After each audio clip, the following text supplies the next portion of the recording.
Tuesday afternoon to all of you out there. Thanks so much for joining us here this afternoon. You know, we are just 2 days from the beginning of May, which is very hard to even wrap your head around at this point. It's typically also our most active month of weather, and Chief Meteorologist Nick Bannin is looking into the weather to break down just how busy things really can be in May. Yeah, so we're already in severe weather season now, but May does bring usually a big uptick in number of storms, severe weather, heavy rain, flash flooding, and it's not even close compared to the other months. In fact, I looked at some data about the average number of severe weather incidents in the KEWX radar coverage area. That's the New Braunfels radar that covers us from the south here in Central Texas. And these are the average number of severe weather incidents each year during these specific months. So we average 32 incidents of either hail, wind, or tornadoes in a typical March. April, that's up to 44, so just a slight increase. But look at May, we average 74 individual separate incidents of severe weather, either hail, wind, or tornadoes in the month of May. So it really jumps up the activity we see as far as severe weather goes in May. What about the total number of severe weather incidents that we've had in the month of May alone? And this data is from 1955 to 2019. So since then, we've had 220 incidents of tornadoes in that same area in the month of May. 619 wind events, meaning damaging wind that has caused some problems. But look, hail, easily our most active type of severe weather in the month of May as far as tornadoes, wind, or hail is concerned. Of course, we also are concerned about flash flooding as well.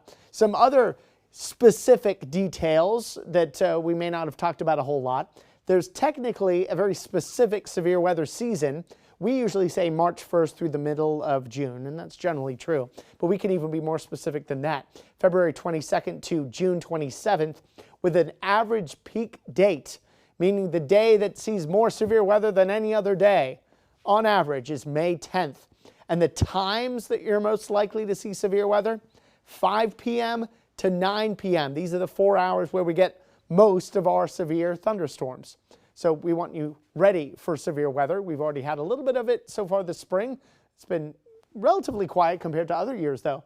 But we think things will be picking up quite a bit as we head into the next month. Don't forget the KXAN weather app. Make sure you've got that. You can actually tailor the notifications to what you want to know about, so you don't get alerted about everything, but you get alerted about the things you want. Just go under the settings and notifications tab there. All right, here's what's happening now. A mix of sun and clouds here in Central Texas as we are dry and avoiding the rain and storms in Oklahoma and areas to the west and northwest of us. We expect that these storms will largely stay west of us here today. However, as the dry line moves east tomorrow, we think our storm chances go up. But not for everybody. Not everybody gets rain here tomorrow. So let's take you into the night tonight. Tiny little 10% rain or storm chance just in case something bubbles up west and manages to survive the trip east, which we're thinking it probably won't. Rain coverage starts to go up a little bit tomorrow. Spotty, light, a lot of morning clouds here to begin your Wednesday morning. Could even have a couple of these spotty, light showers through the middle of the day.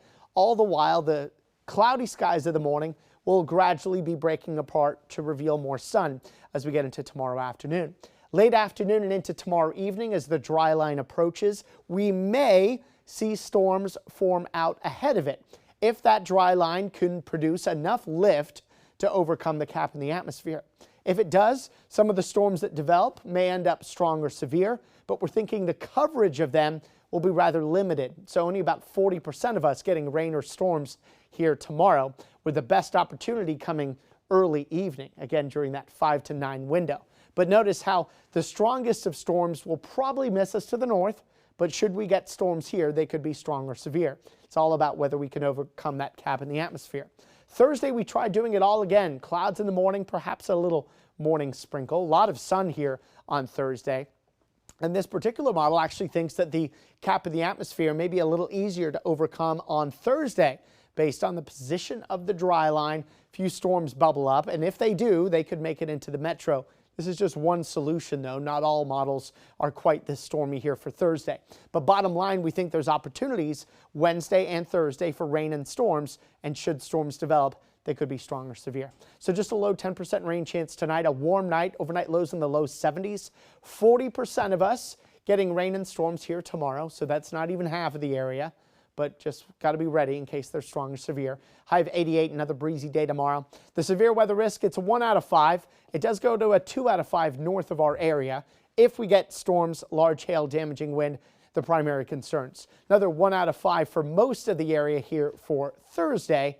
And we think those rain chances Thursday, same as Wednesday at 40%. A higher chance of rain and storms coming second half of the day, Friday into Friday night. And we think through the day Friday, when you add up Wednesday, Thursday, and Friday's rain, most of us ending up with a 1/4 inch to 1 inch of rain, but there could be some localized higher amounts. Rain and storms continue into Saturday, lower rain chances Sunday, Monday, but much higher rain chances on Tuesday as this active pattern continues. Here's a look at our first warning weather 7-day forecast. You can see there is a cold front in there late Friday. That helps to boost our rain chances Friday before the temperatures come down a little bit this weekend, and then they're still warm in the low to mid 80s next week.